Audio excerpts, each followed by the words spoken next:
ఇవాళ special guest BJP senior నాయకులు మాజీ గోల్కొండ జిల్లా అధ్యక్షులు పాండ్యారావు గారు మనతో పాటు ఉన్నారు. కార్యకర్తలేమో అధికారం కోసం కొట్లాడుతున్నామంటే నాయకులు మాత్రం వర్గపోరుతోటి ఇవాళ కులాల పంచాయతీ పెట్టారు. ముదిరాజ్ వర్సెస్ మున్నూరు కాపు అని చెప్పేసి పార్టీలో పంచాయతీలు నడుస్తున్నాయని బయట చర్చ నడుస్తున్నాం. సో ఇది ఎంతవరకు వాస్తవం?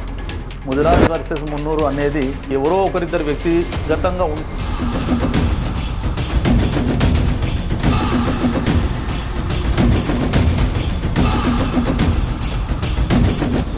టౌన్లలోనే బీజేపీ ఉంది, గ్రౌండ్లలో ప్రజలు యాక్సెప్ట్ చేస్తలేరు అనేది ఒక పెద్ద చర్చ నడుస్తుంది. సో మీరు ప్రజలలో పోగలుగుతారంటారా? గ్రామాలలో తప్పకుండా ఈసారి స్థానిక సంస్థల ఎన్నికల్లో మీకు అది తెలుస్తుంది.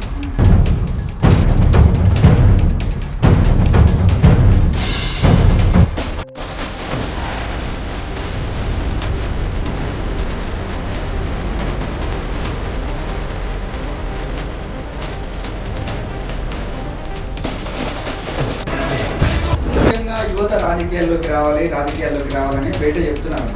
కానీ జనరల్గా రాజకీయాలు అనేసరికి మొత్తం పైసల రాజకీయాలు, డబ్బు రాజకీయాలు అయిపోయినాయి. సో యువతకి రాజకీయాల్లోకి రావాలంటే మీరు ఎట్లా దిశానిర్దేశం చేస్తారు? యువతకు నేను రాజకీయాలలో వచ్చే యువతకు నేను చెప్పేది ఏంటంటే అన్నీ వదిలిపెట్టి కేవలం రాజకీయాల పార్టీని పట్టుకొని తిరిగితే మాత్రం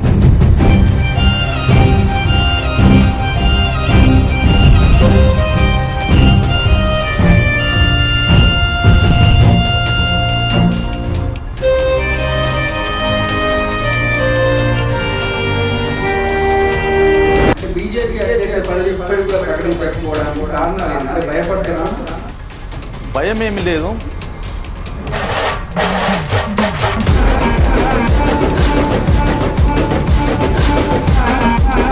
దేశం కోసం, ధర్మం కోసం అని చెప్పేసి ముస్లింల మీద ద్వేషం పెంచుతుంది బీజేపీ పార్టీ అని బయట చాలా విమర్శలు వస్తున్నాయి. సో దీన్ని ఎట్లా చూస్తారు మీరు? ముస్లింలు అంటే భారతీయ జనతా పార్టీకి ద్వేషమే కనుక ఉంటే ఆర్టికల్ 373 వక్ఫ్ బోర్డు బిల్లు తీసుకురావాల్సినటువంటి అవసరం ఏముంది? వక్ఫ్ బోర్డు బిల్లు తేవడానికి అవసరం ఉందంటే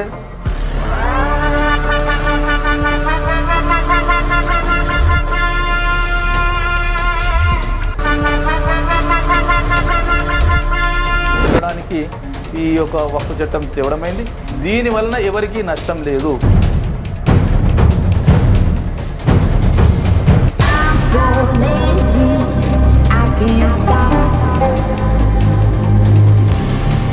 చట్టాన్ని తీసుకురావడమైంది. 250 కుటుంబాలే ఉంటే దేశవ్యాప్తంగా కూడా ముస్లింలు ప్రొటెక్ట్ చేస్తున్నారు. సో మరి ఎందుకు ఒకవేళ నిజంగానే వాళ్ళకి న్యాయం అనేది లేకపోతే ఎందుకు చేస్తారు? ఎవరైతే మూర్ఖంగా ఆలోచిస్తుండ్రో, మతం పరంగా ఆలోచిస్తుండ్రో